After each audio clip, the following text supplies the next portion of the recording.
नमस्कार, आपण पाहत आहे भांडा फोड न्यूज. एका दमात भ्रष्टाचारी कोमात. सोशल मीडिया, कर्जबाजारी, गुन्हेगारी, सट्टेबाजी, चोरी, मटका, जुगार, दारू, सावकारशाही, न्यायाच्या प्रतीक्षेत प्रशासन. भांडाफोड न्यूज. एका दमात भ्रष्टाचारी कोमात. एकटीला पाहून घरात घुसला, तोंडाला स्कार्फ बांधून नराधमाचा अल्पवयीन मुलीवर अत्याचार. महाराष्ट्राला हादरवणारी घटना. जळगाव जिल्ह्यातील धरणगाव तालुक्यातून माणुसकीला काळिमा फासणारी एक धक्कादायक घटना समोर आली. आजीच्या घरी गेलेल्या एका अल्पवयीन मुलीवर घरात घुसून अत्याचार करण्यात आल्याची संतापजनक घटना घडली आहे.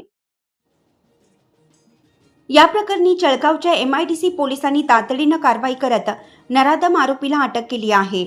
बळजबरीने घरात प्रवेश करून अत्याचार केला. मिळालेल्या माहितीनुसार पीडित मुलगी जळगाव शहरातील MIDC पोलीस स्टेशनच्या हद्दीत राहणारी आहे. ती धरणगाव तालुक्यातील एका गावात आपल्या आजीकडे राहायला गेली होती. पीडिता घरात एकटीच असल्याचे पाहून संशयित आरोपी तेजस गजानन हिरे यांनी बळजबरीने घरात प्रवेश केला. त्यांनी पीडितेवर अत्याचार करण्याचा प्रयत्न केला. तोंड दाबून लाकडी दांडक्याने बेदम मारहाण केली. पीडित मुलीने नराधम तेजसचा प्रतिकार करण्याचा प्रयत्न केला, मात्र आरोपीने क्रूरतेच्या सर्व सीमा ओलांडल्या. आरोपीने पीडितेच्या तोंडाला स्कार्फ बांधला, जेणेकरून तिचा आवाज बाहेर जाणार नाही, आणि तिला लाकडी दांडक्याने बेदम मारहाण केली. या दहशतीच्या जोरावर त्याने अल्पवयीन मुलीवर बलात्कार केला.